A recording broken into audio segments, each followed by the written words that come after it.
INFPs often ask, why am I like this? And non INFPs often ask, seriously, why are you like this? Well, today we answer both. Today I'm joined with Dr. Dario Nardi, a neuroscientist, author, and one of the world's leading experts on how personality type shows up in the brain. He uses EEG scans to map the actual brain activity of different types, including INFPs, and his work has helped so many of us feel seen, understood, and finally able to say, oh, that's why I think like this.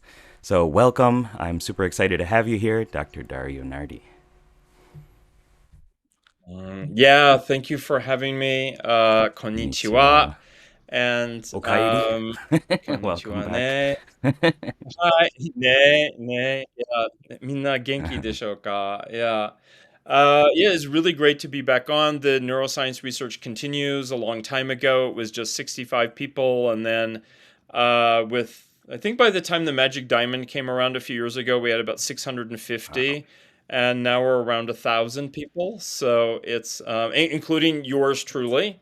I get scanned every so often, and Yeah, I you was scanned too.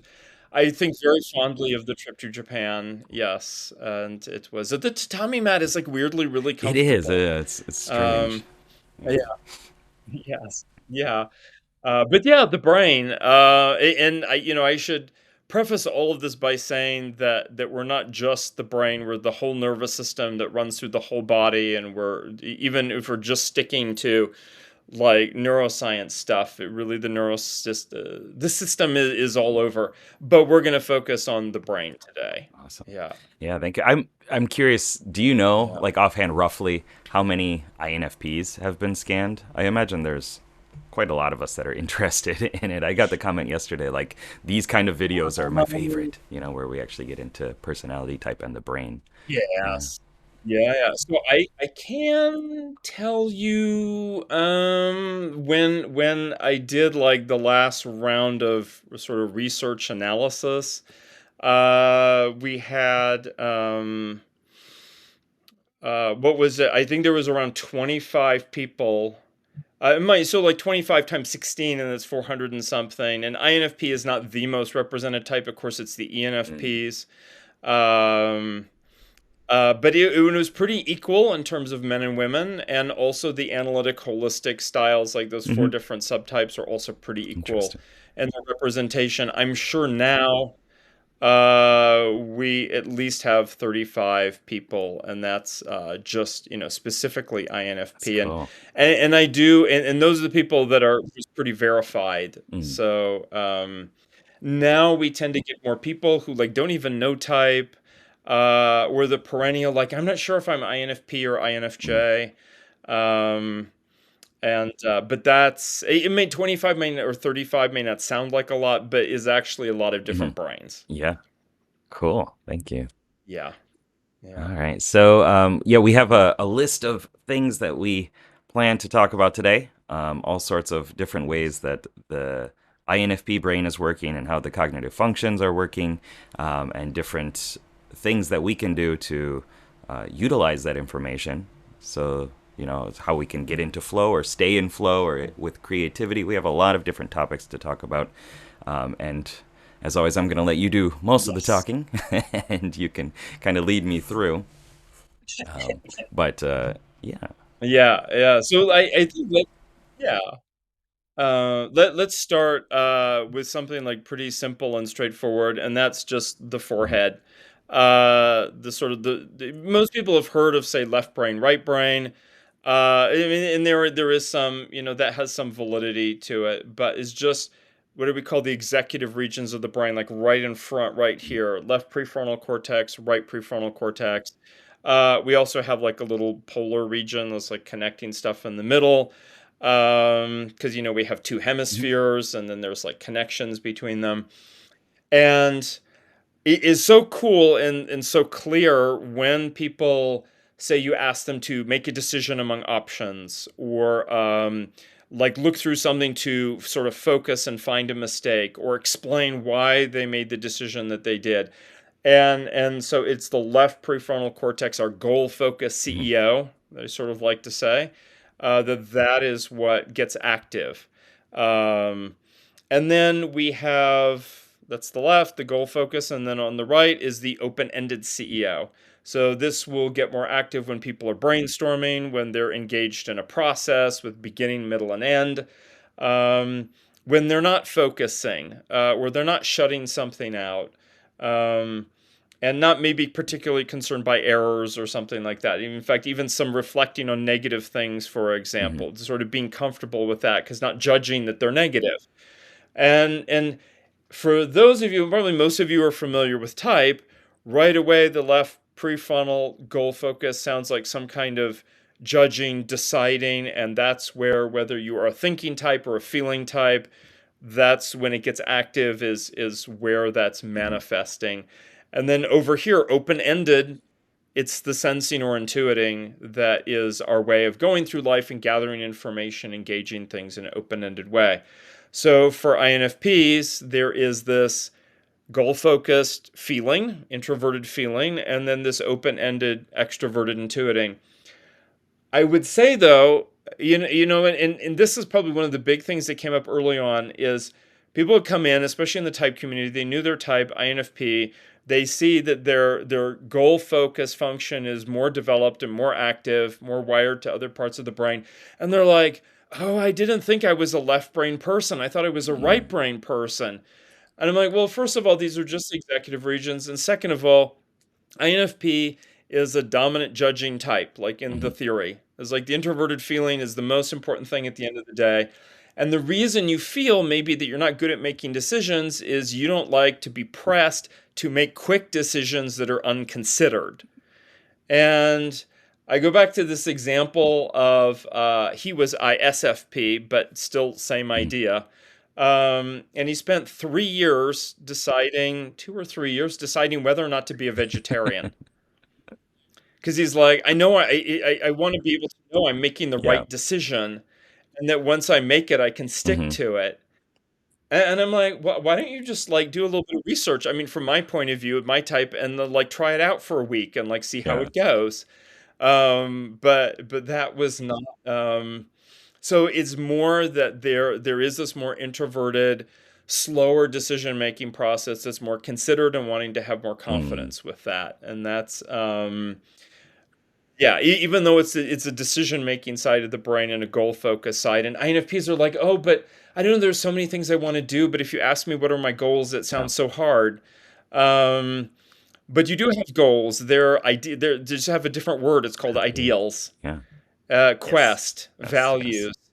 Yeah, and your quest is your Mm. goal. Yeah, don't think of like that, like ESTJ, like printed list of goals, like the to-do list for Yeah. today.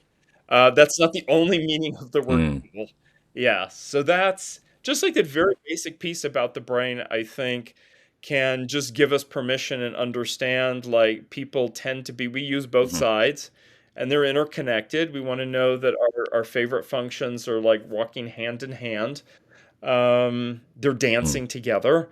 But people have a bias, and that bias tends to be for INFPs more decision making Mhm. focus. So even if we haven't actually made the Yeah. decision, it's still using that the left Yes. side, right? As like it's processing through and trying to make the decision, trying to come up with why this is the correct choice. Yes? It's trying to make the decision if it's something new, and like even I'm gonna say brainstorming, but walking through the reasons why something would be good or bad, for example, or in things that happen in everyday life that they've already made decisions about in life. So like an INFP who's 50 years old has already worked out a lot of different things about what's important and what their goals are and all of that. So that actually happens very Yes. fast. And you ask them like, what's the most important thing in life for you? And maybe that's a hard question for a young INFP, but a 70-year-old INFP is probably going to have a really Yeah. quick Yeah. response. And that comes from that like boop, and that part of the brain lights Okay. up. Cool. Yeah, thank you for clarifying. I think that will help a lot of INFPs instantly feel more settled in that explanation of, like it's in there, and it will come out, and it's specifically constantly looking for the reasons for why that is the right choice, as you mentioned. So I think that's good. Yeah, because I also, when I first read it, years ago, I was like, Yeah. oh no, I feel like I'm not making any decisions. Like I'm just constantly exploring. But once I understood the theory more and understood how the actual brain is working, it did make more sense. So thank you for that explanation. Yeah, yeah, and we will get to that, like, whole brain, like, Christmas tree mode and how the intuiting comes out, and that is what people see on the outside and what society has seen from INFPs. Most of the time, they're like, "Oh, this INFP is, like, really chill and, like, funny and sort of creative, but disorganized, and, like, why is their suitcase from a week ago still sitting in, like, the entryway?" Did you see my house? Um, No, I'm just. and that's, you're like, "What?" Uh yeah, yeah, yes, and it's like, okay, but that's, like, another story we'll talk about, and that sort of actually gets into the second thing on the list, which is the rest of the Mhm. brain, and understanding that there's, like, this little distinction we can make between these local resources that are all the rest of the brain. The different parts of the brain help us do different things. So it's like I can say, like, your brain past the executive regions, like your Mhm. toolbox.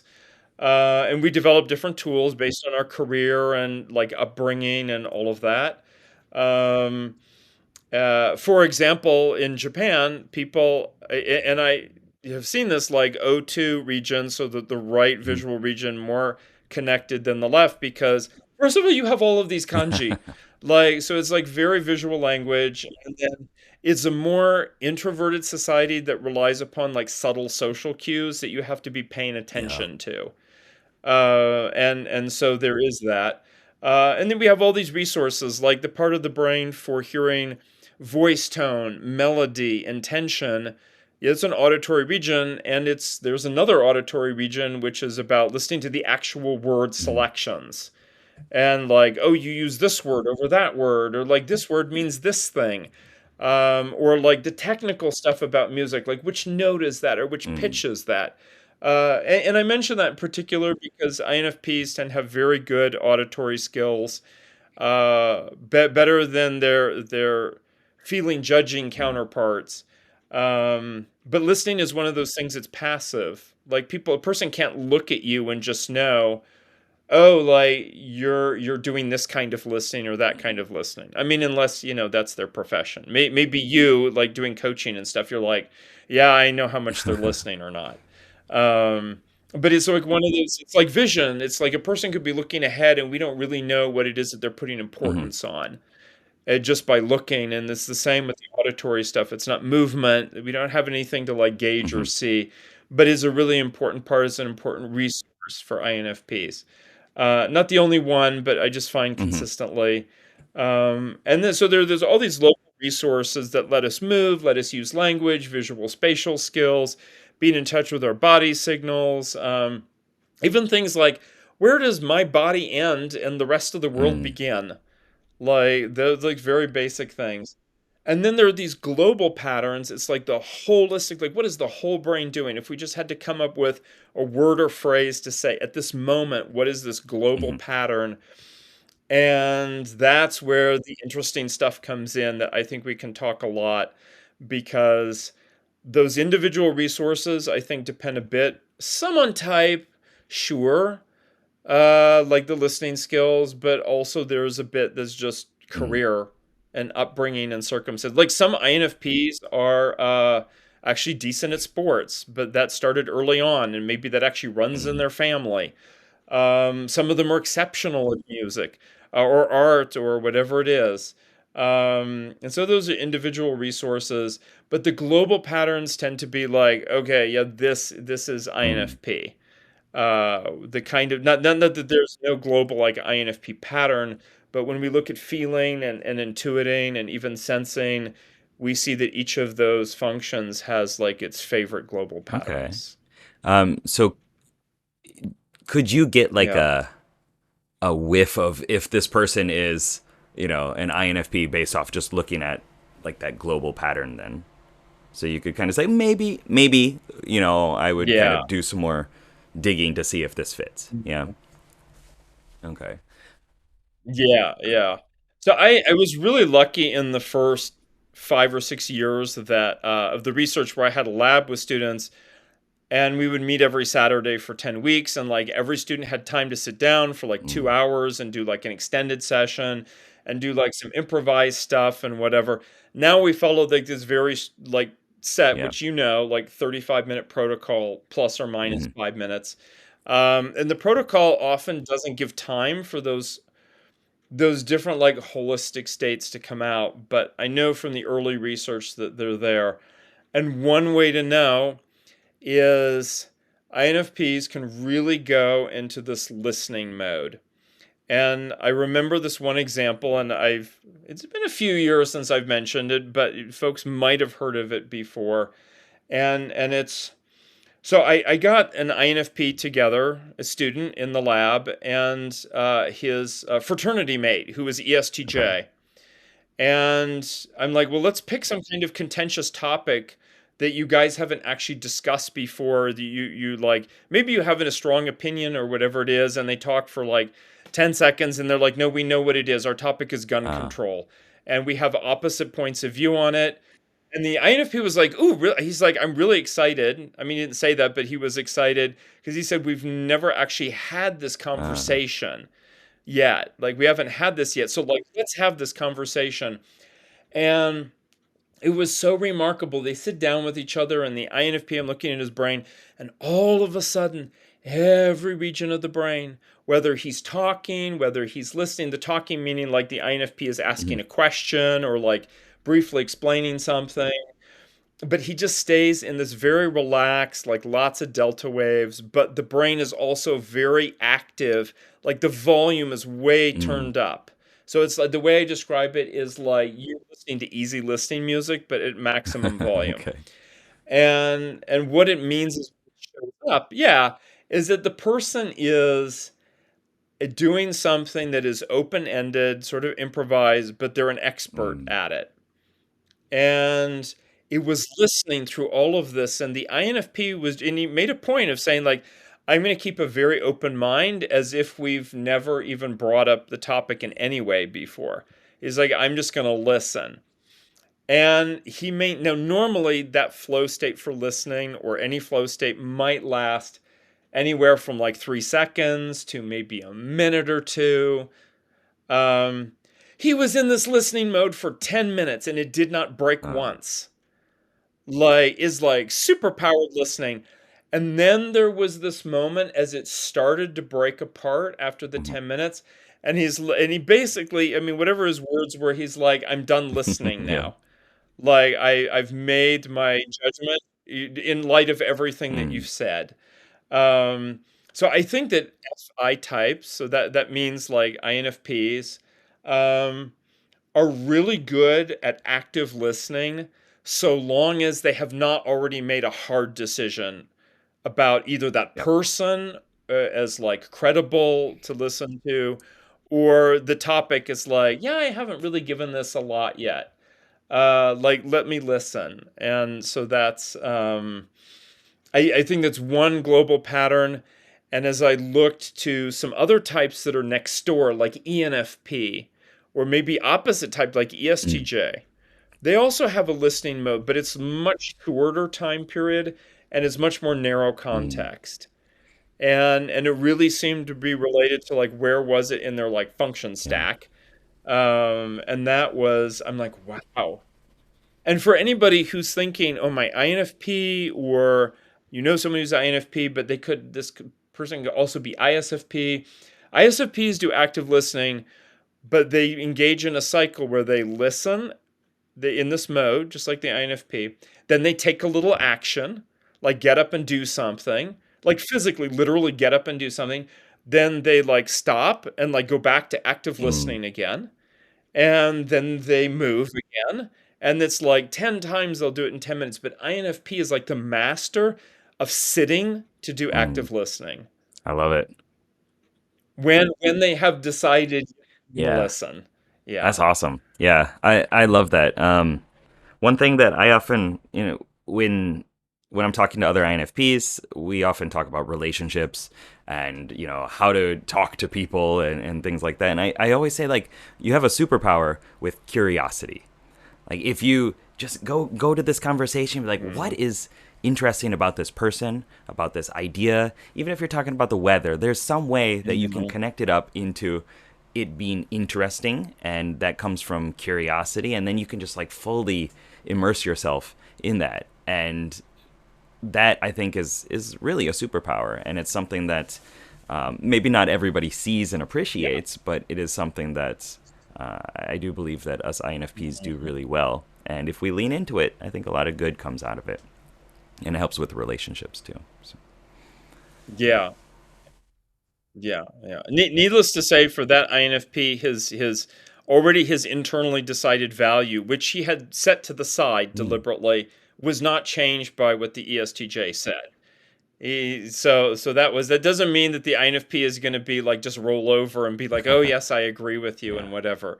So it's a very much a Japanese "Hai wa karimashita," which does not mean I Right. agree. It means I Yeah. understand. Yeah, what you're Mm. saying.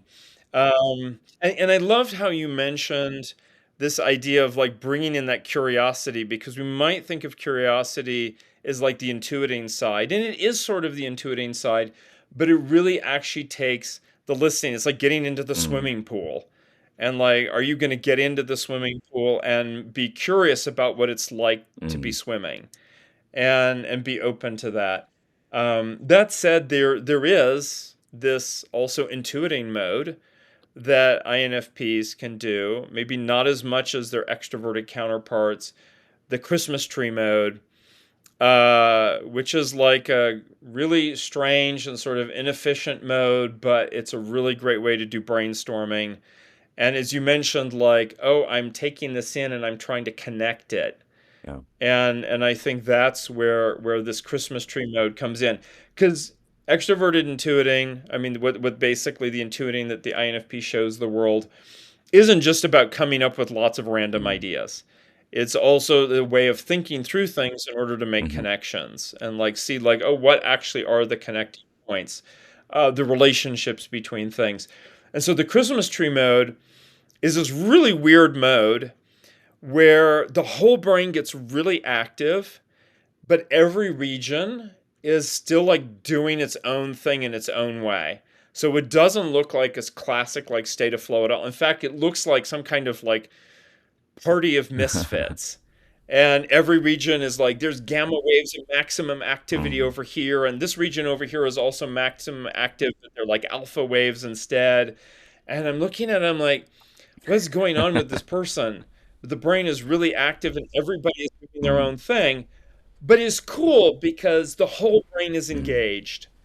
And the person, and I think, when INFPs can do well in school or in some topic or something like that, when it's enough to stimulate them. Either they feel it's Mm. important, that listening part, or the brain is like, oh, this is like actually interesting enough. Like it's actually stimulating the different parts of my brain. And among all of that stimulation, all of those weird characters at the party, there's going to be some connections that Yeah. are made. And there isn't just like a pre-drawn route for how to do it. That would be a very different type, like I was gonna say ENTJ boring, but would yes. be like, yeah, I have like very efficient way. Yes. Yes. Yeah, yeah. And the ENTJ is like, oh, using your brain so much like is so inefficient like that. Like all you need is like these three basic ways of making Mm. decisions or like exploring ideas and boom, boom, boom. And getting them to turn on their brain can actually be a lot of work Interesting. sometimes. But for INFP, as long as their environment's not boring, they're gonna show this like, and I say Christmas tree because you guys know Christmas tree. They have different colored lights and they're flashing Hmm. on and off, and yeah. Yeah. Okay. Yeah. So one again, yeah, that the curiosity and imagining and pretending that this thing is really interesting has been Mhm. so stimulating for me in education, and like I'm like, okay, well, if I was really curious about this, I'd be leaning in, and be thinking about how is this connected to this and this and this, and I would start to get excited by all these different connections that are being made. So that's very interesting. I'm wondering Mm. if you can contrast that a little bit with what's going on with introverted intuition in the brain, just so people can kind of get a quick understanding of like extroverted Yeah. intuition, Christmas tree pattern, introverted intuition. How is that activating the brain? Hmm. So introverted intuition shows up as this whole brain pattern where every region is exactly in sync with every other region, all firing at the same time, all in the same Mhm. mode, doing the same thing. Um, and the introverted intuition really requires that the person block out any kind of inputs coming from the outside, because even somebody coming in and say something or hear the like a cursed leaf blower across the street, or like they see like flashing on a TV in the corner of their eye, um, all of that disturbs that cohesion that's there. And then the regions are like, oh no, my attention is over here now, I can't focus with the rest of the Mhm. group and in the mind. And so introverted intuition really needs to be like create like a Mm. bubble. And that is like the fortress of solitude Yeah. that is just like no more Mm. inputs. Um and even in a sort of like, like say you're trying to come up with a plan or idea for a project, and INFP will like to like get into different things and go down different rabbit holes and like talk about different things. And introverted intuition is like, yeah, like having some stimulus or whatever is good, but I don't want to actually read that book or read that whole web page. All I need to see is that this was the Mm. topic. Or I know how I would do it. It's like I go into when I was a student in the library or later on in a bookstore when we had bookstores. Um, and I would literally just look at the title of the book and I would quickly page Mhm. through it in like 10 seconds and then I would put Mhm. it down. And I might even randomly read some parts, but I'm like, no, no, no, no, no. I can't get too close to it because it's actually going to infect my Oh, intuition. interesting. And I'm like, because if this is a genuine problem in life, that means people haven't solved it, which means that all of the stuff that's been written about solving it probably is not useful, or is maybe useful but not really true. So let me just like give my like unconscious like Uh whiffs huh. of things and then sleep on it. And tomorrow I'll wake up with an idea. It's interesting. And so in addition to needing that like bubble or fortress of quiet and peace, and this is going to get, we can talk about creativity too, in Sure. terms of, and I really, you can tell them, you're going to have that 3 hour block of creative time on Mm. Sunday. And by the way, give them four, not three, because they'll be happier Sure. with that. And the brain is so at peace. It knows it's going to be in this day. It knows I have plenty of time, so I can go into it relaxed. I'm not going to be rushed. And I really can just like let my that doorway or window to the unconscious like just generate whatever it needs to, like oracle Mhm. fashion. Um, it's almost like it's channeled in Mm. some way. And as you we were talking about before recording this, like INFPs be like, oh yeah, there's this story that I want Mhm. to write. And finally they have like, okay, they talk with their spouse and like now they have an afternoon, they can work quietly, there are no kids around and whatever. And then they sit there and like nothing Mm. comes out. And you were not the first INFP to mention that. And it's like, yeah, because you're trying to schedule as if it is introverted Mm. intuition instead of extroverted intuition. And for the ENFPs, in order to, they want a conversation, they want like they're going to turn on the radio and the Mhm. TV, and like they actually want to overwhelm their brain with like lots of different things. But I would say for INFP, um, it's always the functions, work, and polarities, and you want to do some habit building. Give yourself 10 minutes, no matter how tired you are. Remember, it's only 10 Mhm. minutes every single night or like 5 days a week to just sit down in front of the computer, no Mm. expectation. You only have 10 minutes anyways. Like, what could you possibly do in 10 Uh, minutes? And you're doing it every day. You're just showing yeah. up. Just show up every day. And I guarantee one of those days, I don't know which one, but one of those days you're going to be like, oh, it's starting. And because it's at night, then yeah, you're going to suffer a little because you might stay up 2 or 3 hours or whatever it is. But then also once the spigot starts flowing, it starts Yeah. flowing. And and and if it doesn't flow for a week, that's okay because it was only 10 Mm. minutes. And so that like having that habit that's there. By the way, that does not work for introverted intuiting types. They're like 10 minutes isn't time to do anything. Like all I'm thinking about is my to-do list that I'm going to do right after those 10 minutes. Okay. Yeah, which is so just knowing how the functions work and seeing Mhm. in the brain like wow, the brains work in very different ways to even do like intuition as a whole, like there are different ways of doing it and and then for all the other functions like INFPs, if you look at the stack, yeah, in practice, we know from the research, actually, INFPs tend to do introverted intuition better than the Mhm. theory says.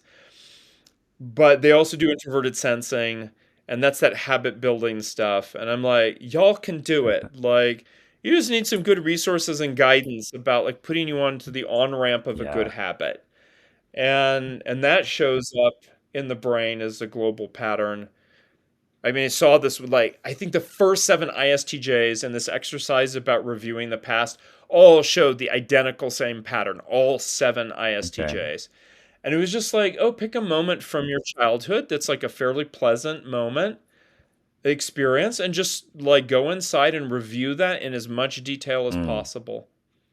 And their brain would get like this flow state. And you're like, but isn't flow about creativity? For ISTJ, flow could also be just recalling the past as if they're there Mm. again, which is why they remember so much. 'Cause it's as if they're Mhm. there again. And I know INFPs don't necessarily sit down and be like, oh, I'm going to think about the past right Not now. intentionally. But they tend to have better, not intentionally, yeah, yeah, but still, their brain is this in terms of their intuition, wanting to connect things and getting input. Besides your environment, you also have your entire life history up until that moment to draw upon for Yep. ideas. And it's like, oh yeah, there was this time in high school when, and then you start reviewing that memory, you're like, oh yeah, that person said such and such. And then look, that happened, and it's like, oh, that's like a neat idea. Maybe I could Mhm. use that. And so the past actually can become this incredible like set of like Yeah. helpers to give you more ideas and to connect more things between now and the Yes. past.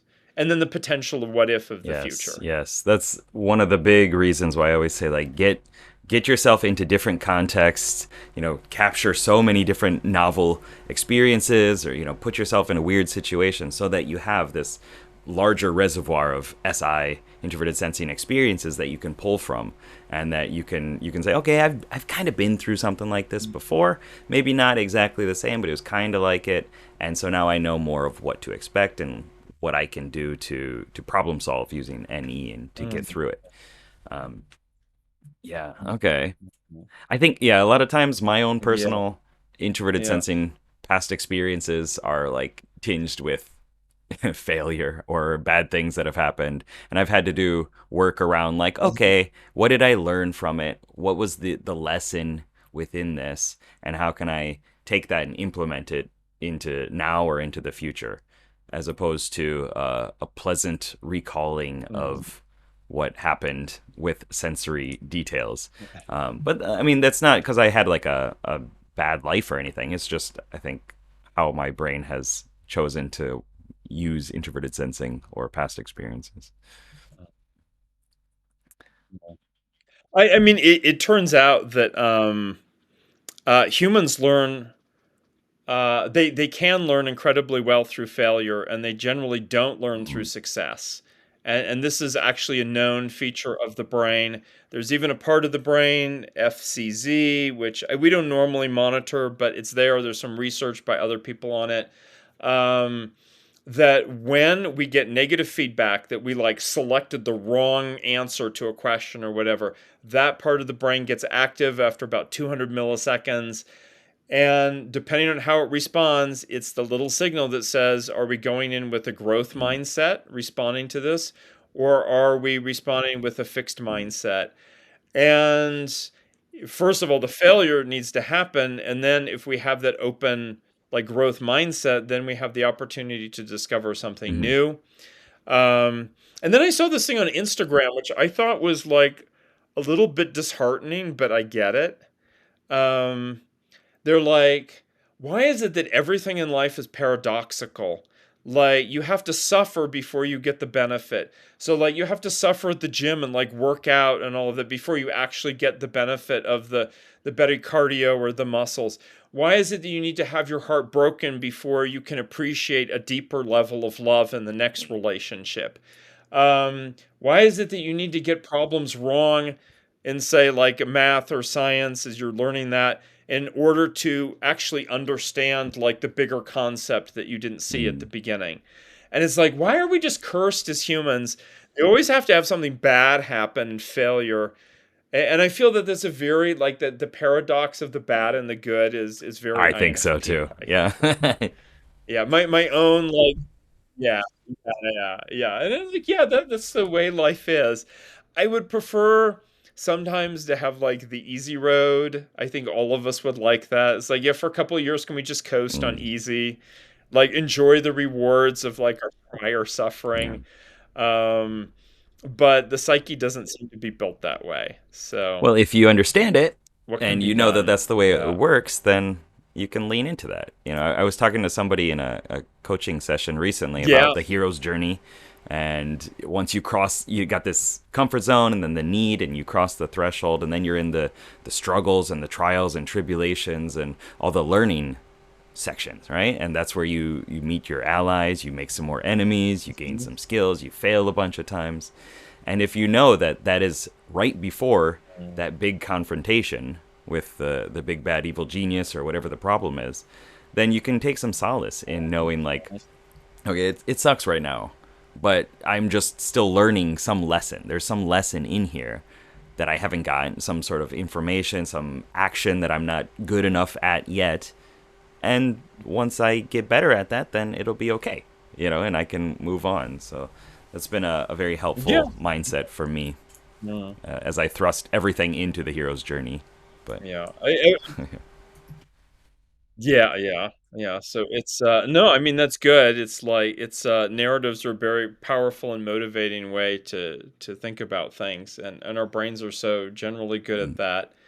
I knew there was something else that came up. Oh, right. So games and stories. Um, so folks might know, because this might have come up before with you, that for a couple of years I worked at like a training company, like HR company, but my job was to, as creative director, was to create training games, like the dialogue and the scenes and the characters and all of that. And what was really interesting is that we really wanted, I mean, the sort of the people behind like the basic concepts of the system, they really, really emphasize the importance of failure. And they're like, we want to let the players know as they're going through the trainings that first of all, we want you to play twice and you better fail at least once. And they're like, even if you succeed the first time through, play it again. Doing things that you know deliberately are not going to be a good idea, like mouth off to your supervisor in the training, the virtual character, and see what happens. Like enjoy that because they're like, otherwise, it's like you would just show people a bunch of like slides on a slide deck and be like, just memorize and implement this. And it's like, those don't actually work. People aren't engaged. They don't learn. And it's great if they would go through the training and do the right choices and pass the first time. But we really emphasize we want you to play twice. We actually expect it's likely that you'll fail the first time. And that's actually where most of the learning occurs. And like I said, it's actually fun if you go through again to deliberately fail, because then you can do things that you know you can't get away with in real life. And that's the magic of learning from failure, and then putting that in our like introverted sensing, the NJ types like INFJ, INTJ. We don't think so much about the past, but I think for INFP, like, yeah, that could be an anchor, but as you said, it can be a great resource. um, I think Just, this is yeah, oh, sorry. just understand how the Yeah. brain works. I, Yeah, no, you go were ahead. talking Yeah. about role playing and games. I'm in a tabletop role playing game campaign right now, and I'm not going to get too much into the details, but my character, I knew I should have done something, but I didn't want to fail because of my stats and because of the story. I was like, if I do this, it's going to spiral everything out of control. But my character would have done it. And I so wanted to do it, but I didn't do it. Mm. And I was talking to the DM afterwards, and he was, it came up of like, man, I so wanted to do this thing in the story. And he's an ENTP. He was like, that's what I wanted. That's what I was looking for. Like that kind of like over the top, like this is what your character would have done, fully going into the character. And I didn't do it. And oddly, I still feel bad about it. Like I feel bad for the character. And I'm still like rehashing it again and again. Like, oh, Benito would have done this thing and he should have done it. And, and so, but I've learned in a sense that through that experience, through that failure of not doing the thing that I felt like I should have done, that next time when it comes up, possibly tomorrow in the session, then I'm going to act more in alignment with my character, and so I think there are different ways that we can process it, and in this case, that the lesson was still in there, and I just hadn't done it yet. I hadn't learned from it yet and activated it in real life or in the role playing game. So it was still waiting for me to like Yeah, appreciate it. yeah. It's Mhm. it reminds me also, and I'll be very quick with it. So I'm also in like a weekly, like I mean, we're all in different places, but weekly tabletop game, and it's Lord of the Rings, and Tolkien generally. I mean, you look at it, what do people think his type was? INFP. It's very much an FI world. Everything is about moral choices and about like the shadow and like all of this stuff. Um, and it's very gritty design. It's not like this fantasy like, oh, a character just like you got stabbed but someone will come and heal you. Like it doesn't Right. work that way. Didn't work that way in the movies. And we had a little bit of a learning curve at the beginning to discover like be very very careful about engaging in Mm. combat because like someone could die because someone did. Like in session number 2, one of the players' characters just Mm. died, and we considered that in a way a failure because of so we didn't learn fast enough to be careful and this and that. But that also became an incredibly meaningful motivation for like the rest of the Mm. adventures, that we always look back on this character and this person who was with us and actually gave the other characters and us as players even more motivation going Mm. forward. So it sort of sucks that the character died, but and they don't magically come back to life in Lord of the No. Rings either. So you have to have somebody new come in. But it really became very meaningful. So I've had fun. I've had fun with it. It's a very FI kind of Nice. world. Sounds nice. I Yeah, mean, maybe not nice, yeah. but it So sounds appealing. I know yeah, no, it's good. It's good. It's bad, but it's Sure. good. And or it's good, but it's bad. There's also There's always that. So both in there. that's yeah, like the cake is good, but it's bad. Yeah. Um I do want to mention some other Yes. things that are because we're on the brain, like talking about the resources in the brain and the favorite resources for Hmm. INFP. And so we talked about the listening regions, and those tend to be very good. And if the INFP is also a musician, or like they do something very auditory in life, like they're on the phone all the time, as like I don't know, call center counselor. I don't know if you'd really want to do that. You'd probably be good at I've it, met but plenty of you know, INFPs who are in the call but center. those are not Yeah. Hmm. okay. Yeah. Um, so another region is that's popular is this in the sort of like frontal temporal regions. It's like on the right side, and it's very much in the literature associated with identities, values, likes, dislikes, also some other related things like modesty, um, like being modest about yourself, like a certain humbleness. as well as like literal modesty. And that region tends to be quite popular with INFPs and ISTJs, um, because there is this checking in with like, what are my values? What are my Yeah. beliefs? What do I like? How much do I like this or not like this? Um, and that region is quite active. And there's also some other regions that are going to support the type pretty well.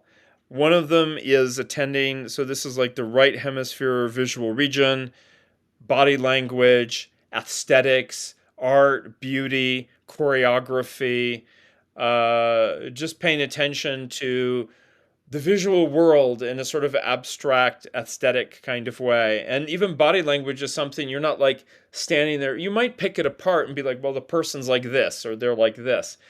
But really, body language is like a whole, it's a holistic quality of Mm. the person. And so that region is very popular. There's also this like left frontal region, which is associated with working memory, with sort of a kind of, I want to say it's like if we had like a Star Trek holodeck in our brain, this is where it is.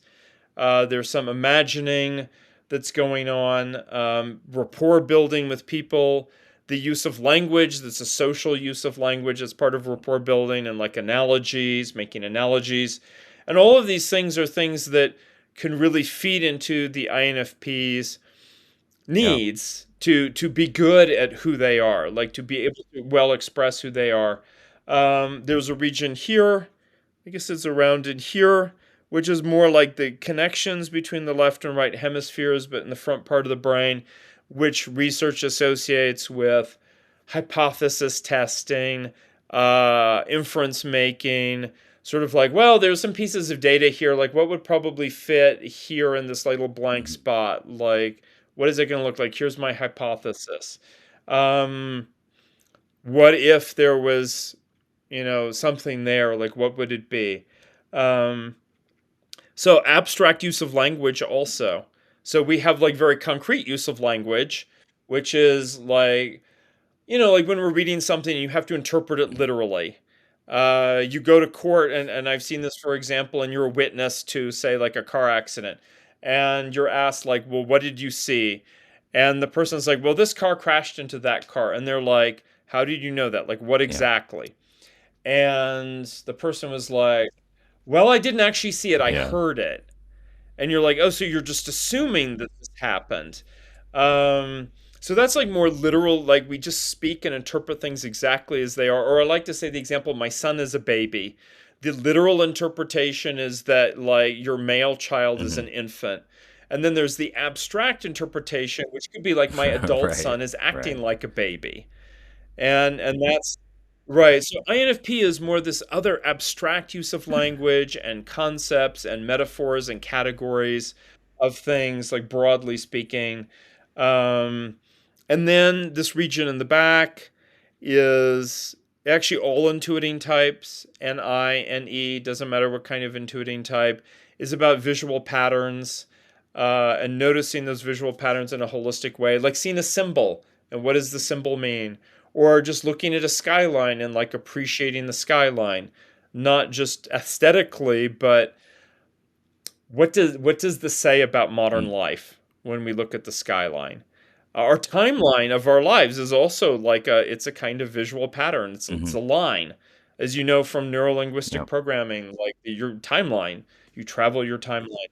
So those are things. But of course, INFPs have some left hemisphere skills that they tend to develop, like have developing like, okay, there is like a routine for this kind of thing that I've worked on in steps 1, 2, 3, 4. And I remember, so we know who this person is. I'm not going to mention him here, but he was just like, he wanted to improve his cooking skills. He's INFP. And so he created some charts and eventually a colored wheel that expressed like which spices and spice combinations or herbs and spice combinations go with which kinds of cuisines and with each Okay. other. And I'm like, I don't need to create a chart for that. Like that would just be in my head. But he actually created a really cool Sounds awesome. resource that it turns out people really enjoy purchasing. No, it is. And he's like, it creates like a template or guidance. It's like a device, like a sort of like a a Rubik's Cube kind of thing where you're like, well, I want to make Italian, but I want spicy Mm, Italian. So like what's going to work mm, with that? And which like five herbs and spices could I bring in that would fit with that? And that is like a very it's creative and yet it also is a very left brain analytical kind of thing. Like there's an actual like system and yeah. chart and all of that. And I'm not saying every INFP does this, but I think, say, an INFP who becomes a musician, they learn that there is a system of Hmm. music. There's a system of cooking. There's a system of doing something. And in their like area of interest or expertise, like they learn that system and like the templates and whatever that go Hmm. with it. Yeah, I thought that colored food wheel sounded awesome. I love the idea of just like branching from one domain to another domain and like mashing them together and seeing if there's some way of like creating some sort of interesting or memorable way of using whatever the technique is or the Mhm. information. And yes, Yeah. I have several Yeah. routines and patterns that I do throughout my life that are just like, well, this is just the way that I do it. I've done it like this. I like this specific kind of coffee or food, and I wake up and I go do this and I do this, and that's my routine. Um, there's not a lot of like depth and technical nuance to it usually, unless it's something that maybe like through career Mhm. or just a long running habit that I've done. Mhm, mhm. Whereas, because you've asked about introverted intuiting a few times. So introverted intuiting, and again, Hmm. polarities, working with its opposite extroverted sensing. So what I do for cooking is like, well, I feel like making spicy pasta today. Um, and so I just literally go and smell the spices and I don't really recall the smells very well, so I need to actually like look at them Mm, at least. And I'm like, "Oh, this goes together." And like I'm just like this feels like the right amount. And then like bring this other thing in and like this goes pretty well. And even when I create a recipe card for certain things, the recipe is never the mm, same anytime, and I really have to go more off of the vision of what I want to create plus the actual sensory input. interesting. Because he's like, I would like, why would I need to consult a chart to know if this spice goes with that spice? Because I can just smell them together and know Mm, like whether they do. But what if I don't own that spice yet? Then I'm not going to try mm, it. So the nice thing is that with his wheel, you're like, well, you can go to the market and actually buy some of these okay. spices. And then also, if you have a huge spice rack, don't spend an hour like going through Yeah. it. Like you just Uh, know. So the efficiency part of me is like, yeah, that's a good. I appreciate it. Like uh, I do. Yeah, yeah. It's a genius little invention. Interesting. Yes. Yeah, my wife, she does all the cooking, but whenever I'm offering to help, I'm like, well, how much of this do I put in? And she's just like, you just put in the correct amount. And I'm like, I have no idea what that is. Like, you got to give me a specific number that I can just do and like give me one step at a time. If you say just do this and this and this, I get lost, you know. But she's very good at it. She knows how to do it. Oh, So, interesting. Yeah. Mhm. I want to mention one more thing about the brain resources, and that's more towards the back of the brain. And there are these two regions of the brain that connect down, like the outer layer of the brain that connect downward into the memory centers.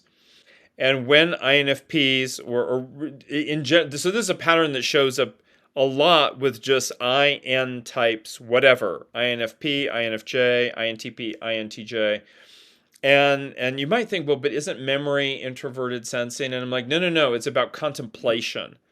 It's about taking the new stuff that's coming in and sort of mixing it, speaking of cooking, with the things you already know, and then reflecting upon and hmm. contemplating it.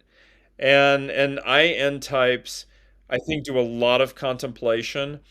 And from the point of view of extroverts, they're like, well, why are you taking so long to do something when the solution is right, like easy to figure out in front of you? I'm like, but then I wouldn't come up with anything Mm, new. And let's face it, all of you introverts who are listening, Almost every single invention in human history or art creation or whatever is done by introverts. Like, it's just whether it's, I'm not saying every musician or every painter Sure. or every scientist, but we're like, us introverts are just grossly Mm. overrepresented in terms of creating new stuff. And I think it's because we really allow the brain, the outer layer of the brain, which is like the education, the tools, all of that, to just go in down into the rest of the brain and like let just Mm. contemplate. And you don't know what's going to come out of that. And it's not meant to address the need of right Mm. now. It's meant to address something bigger that we don't even know what that bigger maybe Hmm. is. Yes. I love it. Yeah, it's Yeah, marinating so it. that's yes. Yeah. That's and I think that's why Jane Kesey, who's been in the type community for a long time, working in education, um, and she says with kids, they break them up into four type groups, like IS types, ES types, EN types, and IN types. Because she said when kids are kids, actually the IN types just like all fit Oh. together. And it's like you want to give them that creative time and that self exploration and reflection. And they go about it all like they're each their own different way. But the basic need that the child has in terms of like classroom structure and time and whatever is Mm. the same for all the IN Interesting. types. I'm not going to say so much about this, but um, so the brain is not just like resource centers with network connections of activity. That there's also brain waves. Like most people have heard like, oh, theta waves or gamma waves Hmm. or whatever, even if they don't know what they mean. Like that sci-fi show, the person is showing a lot of theta waves. Like, what does that mean? So I really liken it to like music, and that there's like slow waves that are like the delta waves when you're relaxed Hmm. and all of that, and then at the other end there's gamma waves, which are like EDM music, and they're like really fast, and they show up when people are learning and having insights, or they're like really attracted to somebody and the brain is like, ooh, Hmm. what's going on, excitement. um, so when we do the brain imaging, like in the report you got, it actually makes like three slices, or it has one composite picture, and then it pulls out two other Hmm. slices. And that composite picture is you overall in that 10 tasks, that 35 minutes. But those other two slices, one of them looks at like what's automatic. Like you're walking down the street. Imagine you're walking down the street as an adult or even like older child, you're not thinking about how do I move my legs in order to walk. That's Hmm. automatic. Instead, your brain is focusing on the challenge ahead of you, like, or at least the task in front of you. Is like, oh, I know I'm supposed to find this address and there's this building and they said it looked like this or it was next to this place. So, like, your brain is more in that Hmm. task mode. Um, and then maybe there's a surprise that comes in. And that surprise is like a car moving in a weird way, or, like all of a sudden, you see something really that captures your attention. You're like, I'm going to stop and pay Hmm. attention to that. And that's more like the challenge mode.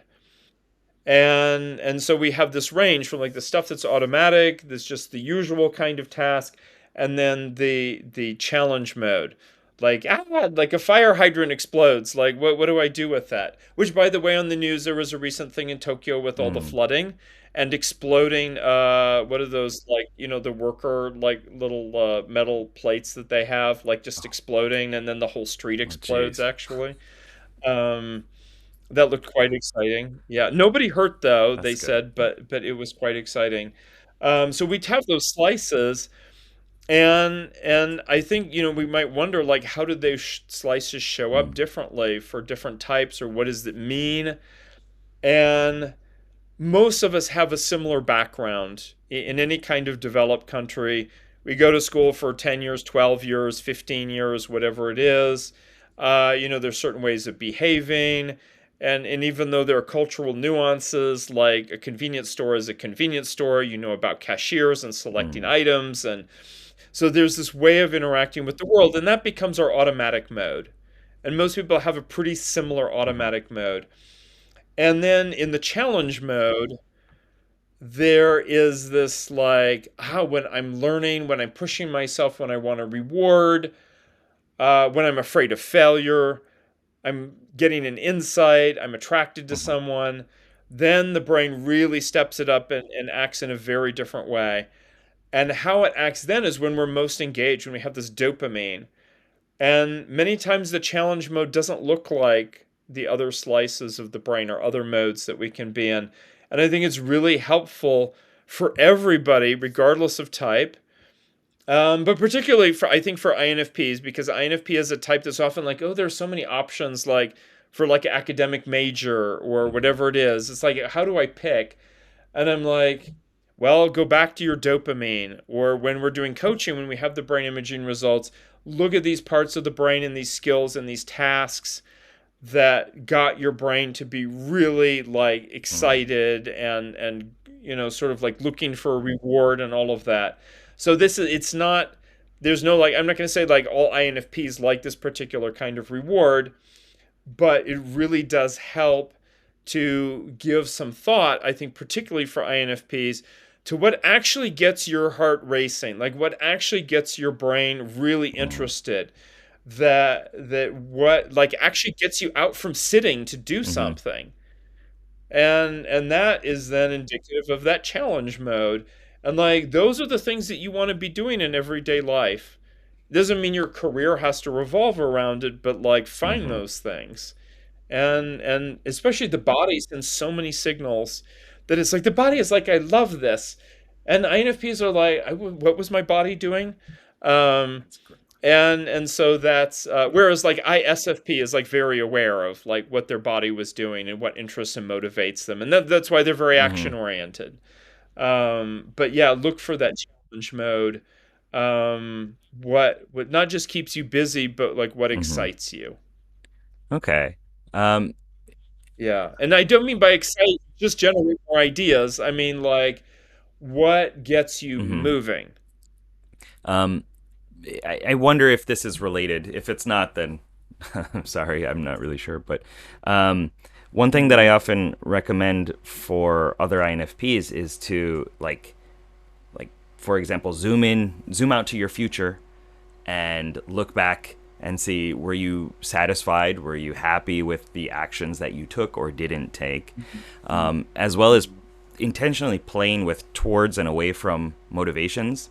Like if I if I make a video, this could help one person, and that could help another person. That could help another person. If I don't do it, then maybe I'm actually like, my laziness is kind of hurting that person because they're not getting the video, right? That could have helped them. So I'm intentionally kind of like playing with my emotions Mm. and seeing what is the thing that is going to motivate me the most to take the actions that I know I want to take and I should take, but maybe I might not feel motivated enough to do it. And so that has been maybe a way of like putting myself Mm. into that challenge mode or a similar mode of just like, what is the thing? Like, how do I light myself up? How do I find my spark? And then using it as much as Mhm. possible. Not feeling like, well, I know how I work, but I'm just going to go do it this other way, or I'm not going to do it, or I'm going to scroll and watch Netflix. But like, Yeah. actually use what works, and that comes from awareness and learning about yourself, and then applying it. Is that could that be connected in some way, or is that Yeah. a tangential process? So it reminds me of a story. Yeah, and then to make a connection there. So I remember years ago, I was like LinkedIn networked in with this INFP who developed a really interesting system of giving people prompts with like the thing my what is it families are about, and then it has like a blank line that you write in, and every client writes in stuff, and there's like 40 questions, and then there was a way of analyzing it, and they would train people on how to analyze Hmm. those. Now we have AI Okay. so that you can Sure. just ask the AI to ask you questions, and it will analyze them. um, but I found so she mentioned at one point that she saw like a really interesting like there was like a little talk or something, and it was pointing to a book that had been published about like basically like how ways that women are like suffering and trying to deal with things in developing countries. And she's like, I haven't read the book yet, and I'm not sure I want to, because I know if I read the book that I will feel compelled to do something about it. And and that really takes me back to like, and I don't think I've mentioned this anywhere, but I like to think that for each of the four temperaments, so like NF temperament, like intuiting thinking, intuiting feeling, and so on, the SPs and SJs, that each of them has a central emotion that they can play with and that's very motivating for them. And for my type, it's doubt. Because like NTs are known like we're skeptical Yep. and we doubt certain things and we're like okay with doubt. Like doubt is like a normal healthy thing. Like doubt doesn't disturb me in the least, and I will be doubtful just as a way to interact with people. NFs are for some reason really motivated by and sort of comfortable with Mm. guilt. And like I could have done something, or my conscience is saying this, or I saw this happen and I'm like, oh, if I don't do something, then I'm going to feel guilty about Yeah. it Yep. later. That I as a person, and I don't mean guilt in like a, oh, that's like a guilty looking, if I eat that cake, I'm going to feel guilty. No, no, no. I'm talking about it in the, this very specific moral conscience, ethical Yep. conscience Yep. sense. Just like SP types are really comfortable with fear, which is why they have the bumper sticker that says no fear, and they like do those extreme Sure. sports, and they do dangerous, sometimes stupid things like, oh yeah, let me try robbing a bank, or let me start this new business that seems really risky, but I don't Yep. fear it. So let me just start Mm. it. Yeah, and then for the SJs, it's shame. Shame. Uh, and that's yes. Yeah. Yeah. Like shame on Mm. you. Like because then that always is from a cultural and Sure. group point of view. Like you could have helped that old woman across the street and you didn't do that and you watched her suffer. Like shame on you for doing Mm. that or not doing something. Not because of a guilty conscience, but like shame on your parents for not teaching you like good habits for taking care of people in your community. Shame on you for like not taking the responsibility of being the young person to help that older person. Okay. That's that. So it's actually different than guilt. And I found that's a really good way, sort of listening to a person and like asking like when you made a mistake or didn't do something, like how did you feel about Mm. that? But it's tough to tease it out because it's so implicit. And for INFPs, the listening to their conscience is so implicit that even when they're INFPs who are not such good people, but they're still their conscience is like you've got this dark side here, and then they just happen to be captured by their dark side in Mm. some way. But that guilt can be motivator and can be played with. And as I look back, what if I didn't do something? I would be as an NT type. I'm like, are you trying to manipulate me emotionally? Like, yeah, you're trying to make me feel guilty. But it is a really good exercise, I think, especially for Mm-hmm. NFs. I Yeah. I haven't used guilt specifically, but regret, like future regret. Am I going to regret doing this or not doing this? And I can see how those would completely mix together. Um, yeah, I'll play around with the concept of guilt a little bit more, and Mhm. I can definitely see the Yeah. shame in Japanese culture as well, just as a cultural like expectation. Yeah. Nah. Hmm.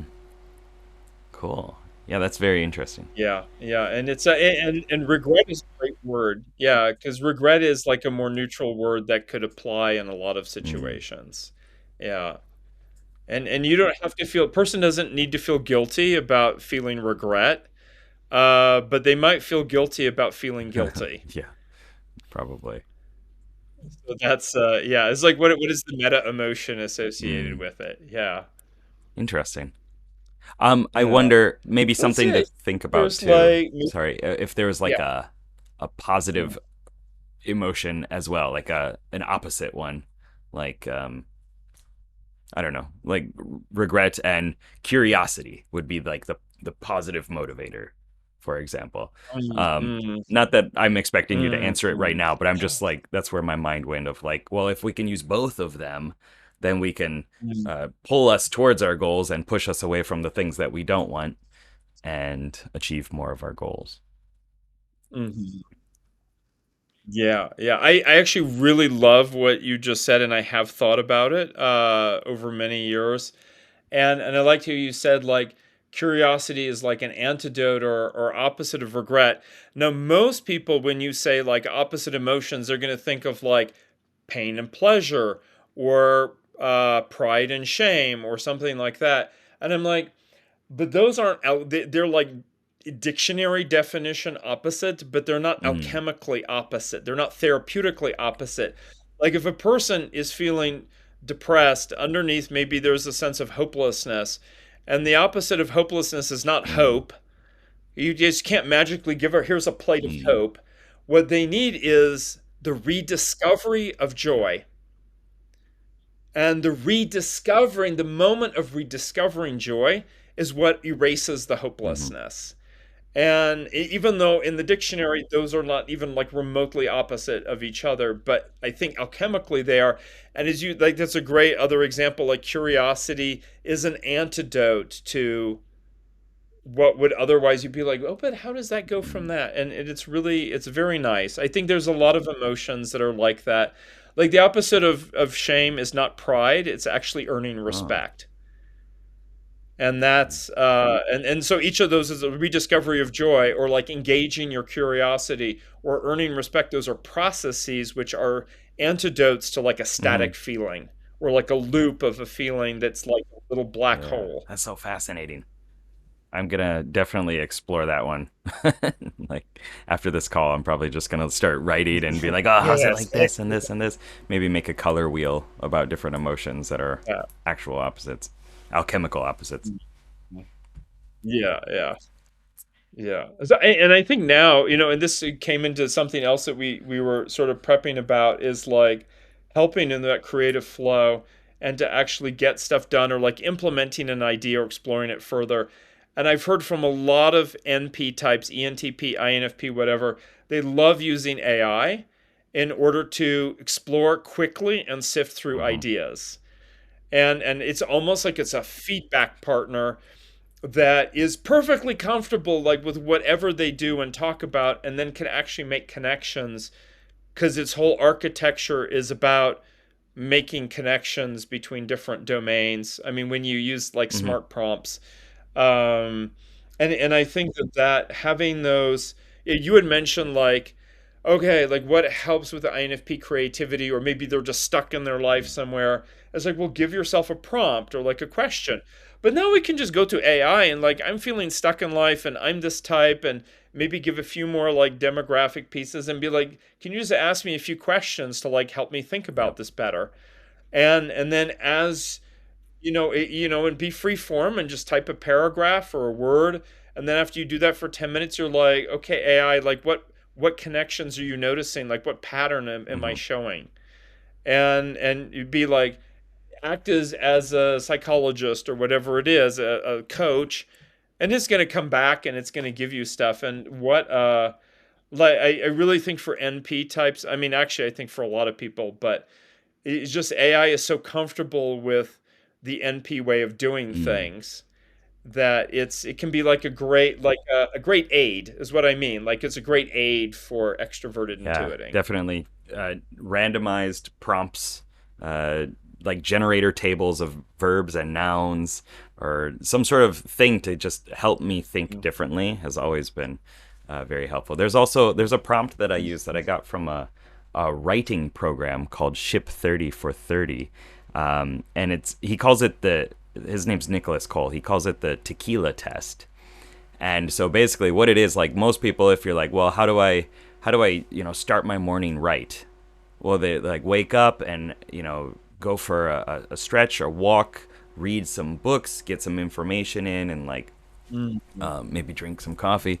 But the tequila test is saying wake up and drink a shot of tequila, like just something completely different, right? And so you can prompt AI to Mhm. say, ignore all those normal suggestions that are like part of what everybody else would suggest and give me Mhm. something just completely out of left field. I guess this is my left, out of left field, something completely different, or from Mhm. another domain, from science and then from pop culture and from Japanese Mhm. culture and, whatever it is, just like throw a bunch of different categories and say, prompt me with Mhm. those. And then that just constantly stimulates my brain to think, oh, well, I guess it's kind of like this. And then I can play with this. And then I get a new idea. And then I feel excited and motivated. Mhm.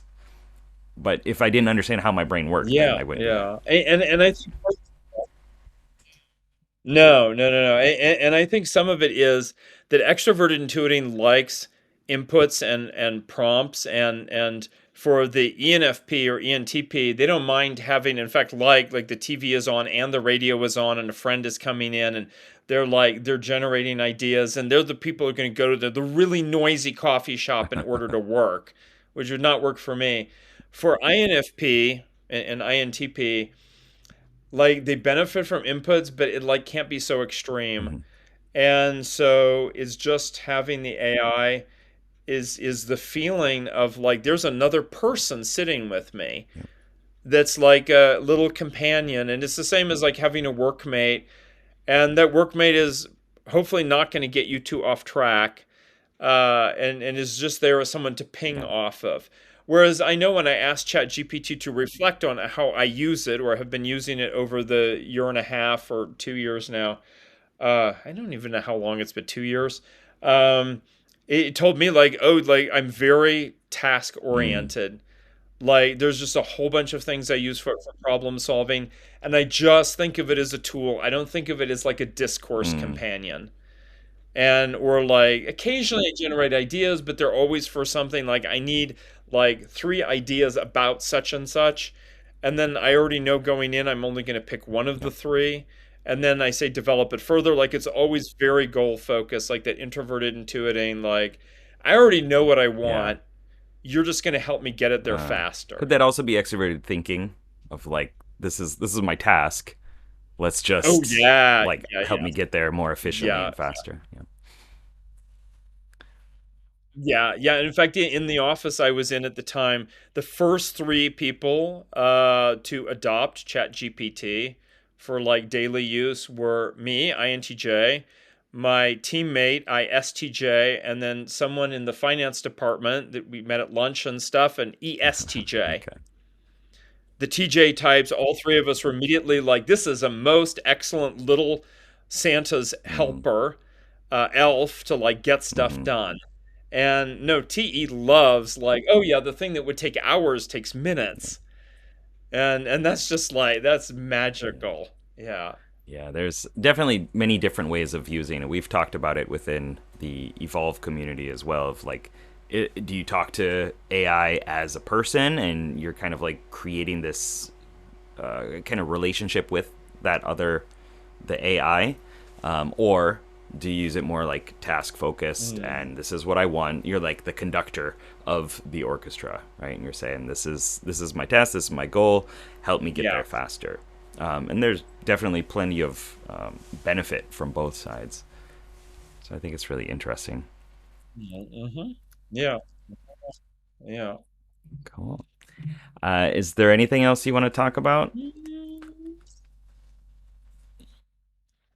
I think I would just mention, I suppose it's like a two-in-one thing. So, I mean, we've talked about this before, like the subtypes of Mm-hmm. INFP, and just remembering that, like, yeah, there's INFPs, they're wired differently in different ways.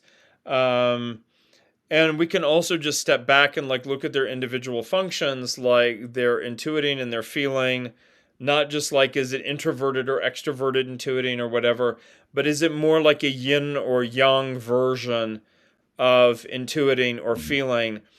And I find it really interesting. Like, I know another INTJ, and we went on a long hiking trip, and so on. And we're both like in the Enneagram as well. Like, we're both five wing four, and yet his FI and my FI are very different. and it really, I think, helps explain like differences between INFPs Mm. even, as because their dominant function, and the young FI I see as like this very monastic, quest oriented. I'm going to get my beliefs and my behavior and my emotions and the way I interact with the world and my relationships all aligned with each other, and Mhm. congruent and harmonized. And that's a very like it's a very noble goal, but we're also humans, and we're going to harbor all sorts of thoughts and feelings, and we're going to do behaviors that are like that don't fit with our ideals. And so there's this other side, this yin fi, which is more in every relationship or in every context, I'm allow myself to be a different person, even with a little bit different set of values and a different perspective, and allow different parts of myself, my feeling self, to come Mhm. out without a need to get them all to align or to make Mhm. sense or to serve a quest or an ideal in any way. And I think the great, like, tangible example it shows up is that the more young monastic FI is like, I'm going to write like a piece of fiction, and the character is going to do everything that like a good moral character would do. And they're going to be like the great example of for Mhm. the reader. And if you ask them, well, I'd like you to write a not two-dimensional villain, but a really three-dimensional villain that we can sympathize with sort of where they're coming from and stuff like that. That takes that other yin fi to be like, I want to step into that evil part of myself, or the part of myself that would feel that way and be Mhm. that way. And that's where you get fiction that can be very literature that's like Yeah. very rich, because the author doesn't feel attached to telling a moral Mhm. message, and is just like, the people are going to be Yeah. people in all of their messiness and complexity and contradictions, and I feel those are two different sides of FI, and when FI is mature, they can do Mm. both. Not 100%, but they can do both. Or at least like the yin and yang symbol, they're more one, but they also have that little circle inside of the Mhm. other one.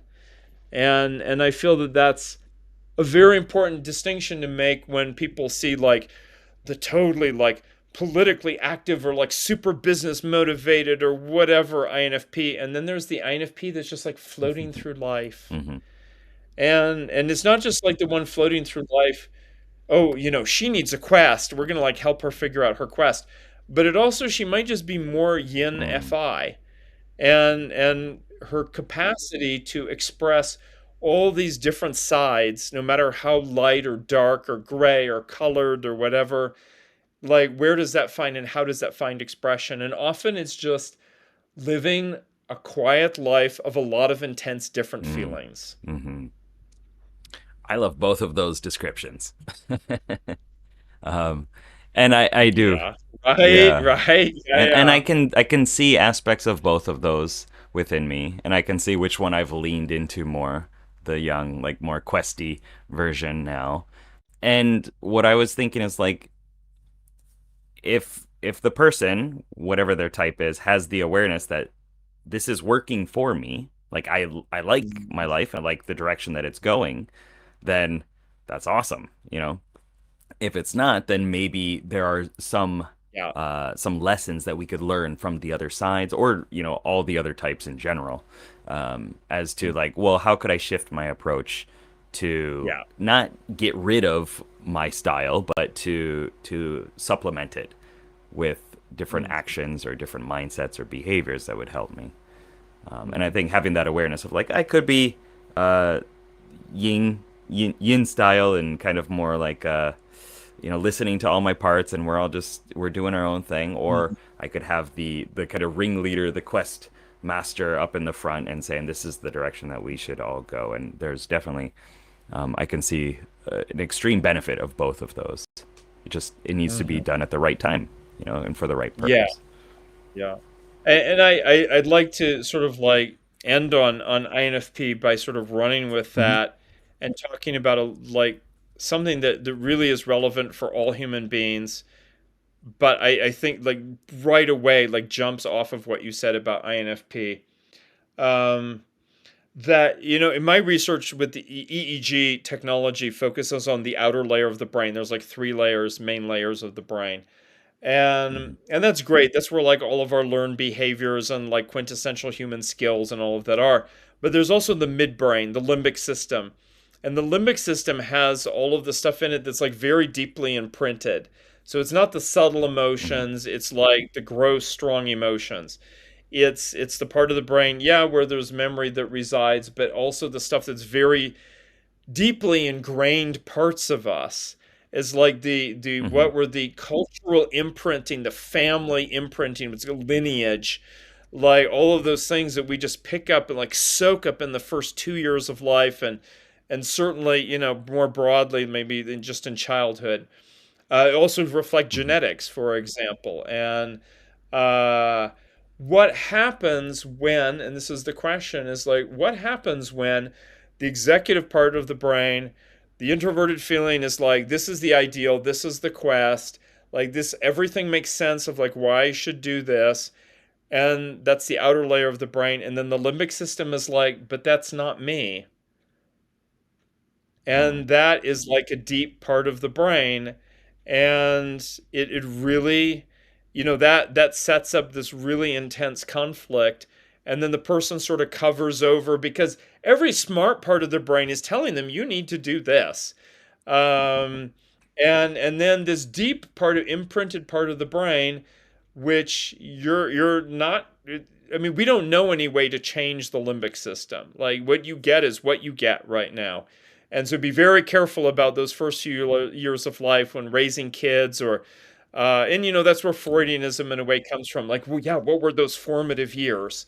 Um, Hmm. when those are in conflict, I think people need to be very forgiving about themselves, to know like we each of us sets us up ourselves up for these inner conflicts that happen, and to try and find a way, how can I get my limbic needs met, as irrational as maybe they may be. A great example I think for INFPs is anger. So the INFP sees an injustice, their immediate deep limbic reaction is anger, a lot of anger. Uh-huh. But they're like, but it's not appropriate for me to be angry. I'm not an angry person. They're like, not just wanting harmony, but if I sit down and listen to people and, oh, I learned about the brain and INFP skills, and if I use my skills, and you're still really angry. And it's like that limbic system is like, I mean, that's good. That's what keeps you in business, like for coaching, because there's always going to be those Sure. conflicts. um and I think it does take a human touch. Like I don't think an AI can help too much with that particular kind of interior human conflict between the limbic Mm. system and the neocortex, but it is there. And like for us to be forgiving to ourselves about it, and to try and find ways to get the limbic needs met without like overly compromising everything else. Hmm. Yeah, I'm sure the limbic brain is also smart in its own way, and Yeah. it's helping you get certain needs met as well. Um, Something that's always been very helpful for me is taking things not at an identity level. If we're thinking of like Dilt's logical levels, like it's an action that I took, Mhm. and that doesn't mean if I do this thing and I am angry or I'm doing anger, it doesn't mean that I am a person all the time, and that Mhm. has Mhm. helped me Yeah. distance myself from some of those strong emotions when I don't want to feel them. Mhm. But learning Mhm. to wield them better is also a good thing too. Yeah, yeah, yeah, yeah. And that's a good reason for all of you listening to tune into all of Matt's podcasts and do some of those like Q&A email homework assignments. And Yes. which, oh, I wanted to mention too, for those of you listening in the United States, in October and November, I sort of briefly mentioned this to you, Hmm. that there's going to be, I did this last fall, and it was a 6-day Jung for Life. And it's like these Jungian practices that, yeah, and there's type element in it, but you don't need to know a lot about type. You don't. But now these are 3 day in New York City in October and Chicago in November. And it's 3 days of like really fun, sort of intense activities. Like Jung talked a lot about yoga, and people are like, "What? Yoga? Jung?" Like, yeah, yeah, yeah. Jung for yoga. Jung talked about it, and he was greatly Mm. inspired by yoga. So we open up with a yoga set in the first morning, and then we move to the next thing and the next thing, and it's a really great way. Practices, habits, habit building, doing Mm. things like getting the intuiting folks to do sensing stuff. Um, so it's for all of it, including myself. Um, and just like, what are those? And so it's really meant to be like a whole, uh, like a self discovery and discover others process within like a Jungian and type context. And that's I will put a link, I guess, down there, and people can follow that Yep. link. And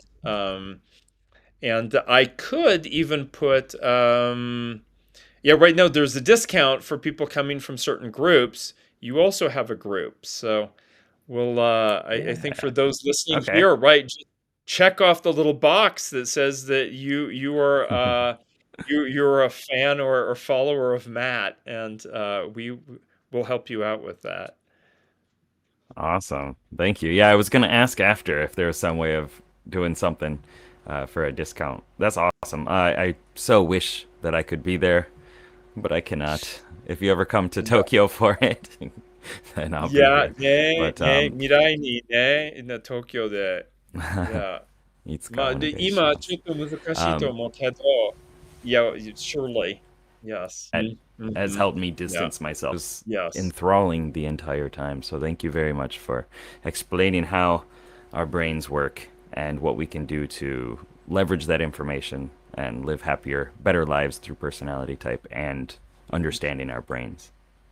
Mm, yeah, it's my pleasure, and thank you for having me on again. And I particularly love most, like, especially with you and I, like the little tangents and rabbit holes we go down during and before the session. Like, those are some of my favorite parts. Yeah. Me Yeah, too. thank you. Me too. But I'm always like, no, we have to wrangle it back Yeah, to I the know. No, I really appropriate, the same correct thing. direction. Yes. Yeah, yeah, yeah. Cool. Okay. Well, we will do more of these then. So thanks Mm, again, and yes. see you next time. See you next time.